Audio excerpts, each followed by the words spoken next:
Question number 46 एकदम छोटासा question काय म्हणतोय, if C denotes the contradiction then dual of the statement is.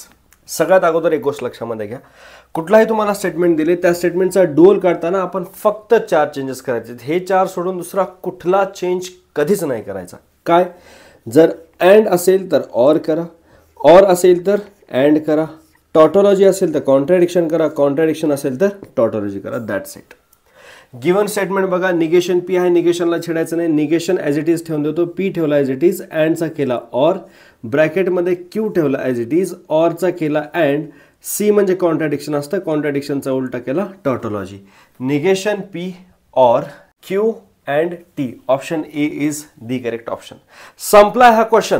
सप्रेम नमस्कार, विनंती विशेष कळविण्यास आनंद होतो की क्वेश्चन नंबर 47 एकदम सोपा. पी स्टेटमेंट दिला आपल्याला, every square is a rectangle. Square म्हणजे काय रे, त्याच्या चारही साइड्स इक्वल पाहिजे आणि चारही अँगल्स रेक्टँगल पाहिजे. हा आहे स्क्वेअर. प्रत्येक स्क्वेअर रेक्टँगल असतो का बरं, कारण रेक्टँगलची कंडिशन काय, फक्त चारही अँगल काय पाहिजे 90 डिग्री. स्क्वेअरचे चारही अँगल 90 डिग्री असतात. Therefore every square is a rectangle. So this is correct. म्हणजे पी स्टेटमेंट जे आहे दॅट इज ट्रू. क्यू काय म्हटलंय, every rhombus is a kite. Rhombus म्हणजे काय, असा आपल्याकडे एक क्वाड्रिलॅटरल ज्याच्या चारही साइड काय आहेत, इक्वल मेजरमेंटच्या आहेत. एवढीच कंडिशन आहे रोम्बसची. काइट काय म्हणतोय, काइट म्हणतोय की आपल्याकडे अशा 2 पेअर पाहिजे ज्याच्यामध्ये लगतच्या बाजू एकमेकांना कॉन्ग्रुएंट असल्या पाहिजे. येते लक्षामध्ये.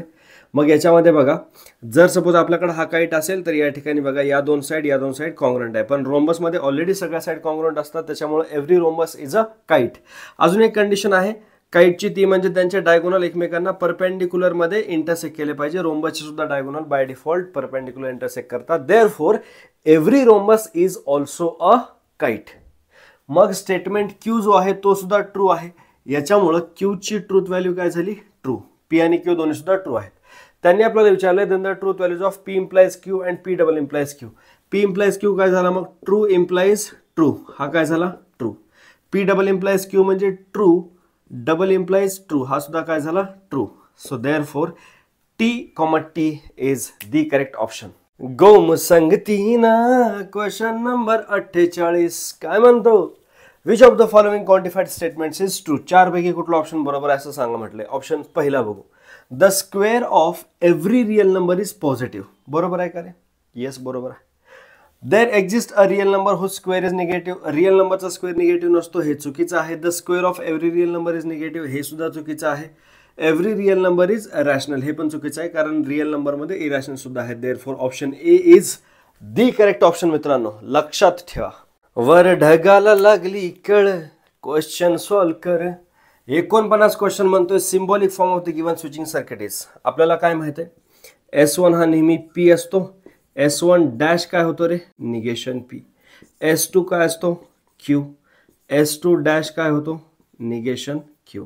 एवढं तर आपल्याला माहित आहे, बेसिक्स आहेत. या ठिकाणी S1 काय झाला, हा झाला पी. S2 डॅश म्हणजे काय झाला, निगेशन क्यू. 2 कनेक्टेड आहेत सिरीजमध्ये, अँडने कनेक्ट होणार. S2 म्हणजे काय झाला, क्यू. या ठिकाणी S1 डॅश म्हणजे निगेशन पी, दोन्ही आहेत सिरीजमध्ये, त्याच्यामुळे हा काय झाला and. So basically Q and negation P झाला हा, आणि हा झाला पी अँड निगेशन क्यू. आता हा कम्प्लीट वरचा सर्किट आणि हे खालचे दोन स्विच वरचे 2 स्विच एकमेकांना पॅरललमध्ये आहेत, त्याच्यामुळे हा ब्रॅकेट आणि हा ब्रॅकेट हे 2 कशामध्ये कनेक्ट केले जातील, ऑरमध्ये. सो बेसिकली सर्किटचा सिम्प्लिफाईड फॉर्म काय होणार बघा बरं याच्यामध्ये, पी अँड निगेशन क्यू, या ठिकाणी ऑर, दुसऱ्या ब्रॅकेटमध्ये क्यू अँड निगेशन पी. आता हा ऑप्शन डायरेक्ट आपल्याला इथं दिसत नाही, आपण याला सिम्प्लिफाय करू बघा. जर मी पहिल्या ब्रॅकेटमधून कॉमन घेतला निगेशन, ठीक आहे, निगेशन ऑफ निगेशन पी म्हणजे पी असतो आपल्याला माहिती आहे. जर याच्यातून मी निगेशन बाहेर काढला कॉमन तर काय होईल, या ठिकाणी निगेशन पी, अँडच्या ठिकाणी ऑर, निगेशन क्यूच्या ठिकाणी क्यू. बघा, negation of negation P, P, negation of or and, negation of Q is negation Q. या ठिकाणी ऑर ॲज इट इज ठेवून देतो. या ब्रॅकेटमधून सुद्धा निगेशन जर काढला कॉमन तर या ठिकाणी काय होणार, निगेशन क्यू, अँडच्या ठिकाणी ऑर, निगेशन पी मधून निगेशन गेला बाहेर उरला P. negation of negation Q Q, negation of OR is AND, negation of P is negation P. So basically दोन्ही ब्रॅकेटमधून मी निगेशन बाहेर काढलाय. आता या ब्रॅकेटमध्ये आणि या ब्रॅकेटमध्ये दोघांकडे हा निगेशन आहे. हा निगेशन मी बाहेर घेतो बघा काय होऊन जाईल. निगेशन घेतला बाहेर, हा ब्रॅकेट होणार as it is negation P और Q. या ठिकाणी जो कनेक्टिव्ह आहे तो काय होणार अँड होणार. या ठिकाणी काय होईल, या ब्रॅकेटमधून निगेशन बाहेर घेतलं, हा आपल्याकडे उरला निगेशन Q और P. व्यवस्थित पहा, negation of this bracket negation bracket आहे, निगेशन ऑफ अँड ऑर आहे, निगेशन ऑफ हा ब्रॅकेट म्हणजे निगेशन हा ब्रॅकेट आहे. समजते आपण कसं कॉमन घेतोय. पुढची स्टेप बघा, आपल्याला काय माहित आहे एक्स इम्प्लाइज वाय, यालाच आपण काय म्हणतो निगेशन एक्स और वाय. निगेशन P और Q काय होणार मग P इम्प्लाइज Q. अँड या ठिकाणी निगेशन Q और P काय होणार Q इम्प्लाइज P. येते लक्षामध्ये, हा ब्रॅकेटच्या मधला पार्ट आहे, हा बाहेरचा निगेशन ॲज इट इज ठेवला. P implies Q and Q implies P, यालाच आपण काय म्हणतो P डबल इम्प्लाइज Q. येते लक्षामध्ये, हा मधला complete bracket P double implies Q झाला, हा बाहेरचा निगेशन ॲज इट इज या ठिकाणी ठेवला. Negation of P double implies Q, आपल्याकडे option D is the correct answer.